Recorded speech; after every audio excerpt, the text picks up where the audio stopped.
ખેડા કૃષિ મહોત્સવમાં ખેડૂતોનો બળાપો, કાળા પાણી ખાતરની અછતથી મુક્તિ આપો।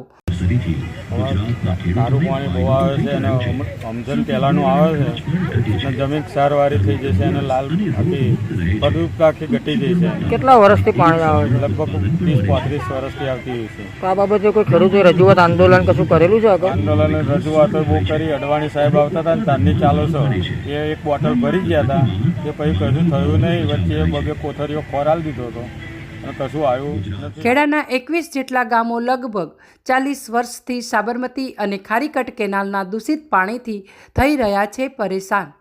ખેડા તાલુકાની અંદર હરિયાળા ગુરુકુળ ખાતે તાલુકા કક્ષાનો રવિ કૃષિ મહોત્સવ કાર્યક્રમ યોજાયો હતો। આ કાર્યક્રમમાં તાલુકાના ખેડૂતોની સંખ્યા કરતાં સરકારી અધિકારીઓ, કર્મચારીઓ તેમજ બહેનોની વધુ હાજરી જોવા મળી હતી। કૃષિ મહોત્સવમાં ખેડા તાલુકાના કેટલાક ખેડૂતોમાં કાળા પાણી, ખાતર, સબસિડી જેવી અનેક બાબતોને લઈ છેલ્લા ઘણા સમયથી ન્યાય ન મળ્યો હોવાનો બળાપો ઠાલવ્યો હતો। જોકે ખેડા પ્રાંત અધિકારી અને મામલતદારે જવાબ આપવાનું ટાળી રવાના થઈ ગયા હતા। ખેડા તાલુકામાં છેલ્લા 40 વર્ષથી તાલુકાના 21 ગામોમાં સાબરમતી અને ખારીકટ કેનાલમાં અમદાવાદ જીઆઈડીસીનું કેમિકલ યુક્ત પાણી આવી રહ્યું છે, જે દૂષિત પાણીથી ખેડા પંથકના 21 ગામના ખેડૂતો ખેતી કરવા મજબૂર બન્યા છે। ખેડાના કલમબંધી વિસ્તારના સારસા, કનેરા સહિતના ગામડાઓમાં ખેડૂતોની જમીનો કેમિકલ યુક્ત પાણીથી ફળદ્રુપતા ગુમાવી ચૂકી છે। 40 વર્ષથી આ કેમિકલ યુક્ત પાણીનો કોઈ નિકાલ ન આવતા ખેડૂતોમાં ભારે રોષ જોવા મળી રહ્યો છે, જેમાં ખેડૂતોને ના છૂટકે કાળા પાણીનો ઉપયોગ કરી ખેતી કરવી પડી રહી છે। હાલ ઘઉંનું વાવેતર ચાલી રહ્યું છે, ત્યારે ખેડા જિલ્લા સહિત સમગ્ર ગુજરાતમાં ડીએપી ખાતર ઉપલબ્ધ જ નથી, જે ખાતર ઘઉંના પાયાનું ખાતર ગણવામાં આવે છે। સરકાર દ્વારા કૃષિ મહોત્સવની જગ્યાએ ખેડૂતોને સમયસર ખાતર, સબસિડી વહેલી તકે આપવામાં આવે તેવી ખેડૂતોમાં માંગ ઉઠી છે।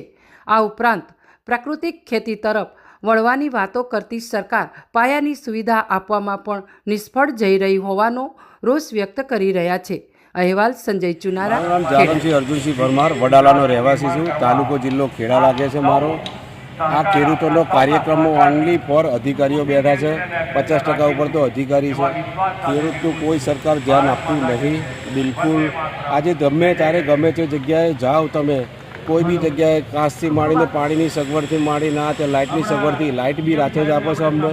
બીજું વર્ષોથી ખેડૂતને જે જ્યારથી ચાલુ થયું, નરેન્દ્ર મોદીની ગવર્મેન્ટ આવી ત્યારથી 2000 રૂપિયા જ આપે છે, જ્યારે સરકારીના મોંઘવારી ભથ્થામાં દર વર્ષે વધારો થતો જાય છે। દરેક ઘડીએ દર વર્ષે એવું નહીં હોય કે નહીં વધાર્યું હોય। આજે આજકાલ કરતાં ગુજરાત ગવર્મેન્ટે લગભગ 52થી 55% જેટલો મોંઘવારીનો વધારો આપ્યો છે, જ્યારે ખેડૂતોને જે 2000 રૂપિયા સરકાર આપે છે એનું એ જ આજે અમને આજની તારીખમાં મળી રહ્યા છે। બરાબર। તો અત્યારે હાલ કંઈક ઘઉં માટે જે ખાતરની જરૂર પડે, યુરિયા, ડીએપી, તો અત્યારે ઉપલબ્ધ છે કે કેમ? ના, બિલકુલ નથી ઉપલબ્ધ। ડીએપી માટે બીજા લગભગ જિલ્લામાં જવું પડે, મળે તો ઠીક છે, ના મળે તો અત્યારે બધા એનપીકે વાપરે છે, જે મહત્ત્વનું ખાતર ડીએપી છે એ જ મળતું નહીં। અને આ વસ્તુ કેવી છે કે જ્યારે સરકાર બરોબર આવે, જ્યારે યુરિયામાં બી એવું હોય, બરોબર ડાંગરનો પાક રોપી રહ્યા હોય, નાખવાનો ટાઈમ હોય, તે ઘડી યુરિયાની શોર્ટેજ હોય, એટલે આના માટે સરકારે કંઈક કરવું જોઈએ એવી મારી ઈચ્છા। પણ આ કૃષિ મહોત્સવ સરકાર કરી રહી છે, તો એમાં ખેડૂતોને કયા પ્રકારના લાભ થતા હોય છે દર વર્ષે? ખેડૂતોના ટેકાના ભાવ મળતા હોય ડાંગરના કે કેમ? ટેકાના ભાવ બી નહીં મળતા। અને તમે જુઓ આજે જેતલપુર યાર્ડમાં આજે 380, 350, 340 એ રીતે ડાંગરો ખરીદે, જ્યારે સરકારે એનો ભાવ 460 રૂપિયા પાતળી જાત અને 440-45 રૂપિયાની આસપાસ ગુજરીનો જાત, જાડી જાતનો બાંધેલો છે, તે છતાંય તે આજે એ ભાવ મળતો નથી। અને આ સરકાર વેપારીઓ, ડાંગરના વેપારીઓ અને બધા ભેગા એક થઈ ગઈ અને બિલકુલ ખેડૂતોને ખુલ્લેઆમ લૂંટો। એના ભાગરૂપે તમારે જો જોવું હોય તો જેતલપુર માર્કેટિંગ યાર્ડમાં ઊભા રહી અને તમે જોઈ શકો છો। ખેડૂતોને જે સબસિડી આપે છે એ સબસિડી ખરેખર ત્રીજા મહિનામાં ચાલુ કરવું જોઈએ અમને, જેથી કરીને ખેડૂત ફ્રી હોય તે બરોબર। આ એવા ટાઈમે ચાલુ કરે છે જ્યારે બરોબર ડાંગર રોપવાની હોય, નીંદવાનું હોય, સિઝન હોય, આ હોય, ટાઈમ ના હોય, ટાઈમ ના એવા ટાઈમે કરે છે આવું। હવે આ સર્વર બંધ કરી દે, નોંધણી કરવાની હોય તો સર્વર બી આવે, બિચારા ખેતરનું કામ હોય, પડી મૂકીને આવીને ઉભા રહેતા સર્વર બંધ થઈ જાય, આમ ધાર્યું થતું નહીં। હેરાન કરી દે, લાઈનો લોબી થાય છે. અત્યારે બાળકોને જે હાલે છે 40 એના બદલે 100 નો હાલે. રાતે 2 વાગ્યાના બિચારા બાળકો શિક્ષકોના આગળ આવી અને ત્યાં આગળ મામલતદાર કચેરી, એના માટે તો મામલતદાર જોડે મેં રૂબરૂ કીધું તો બી આની કોઈ અસર નહીં થતી.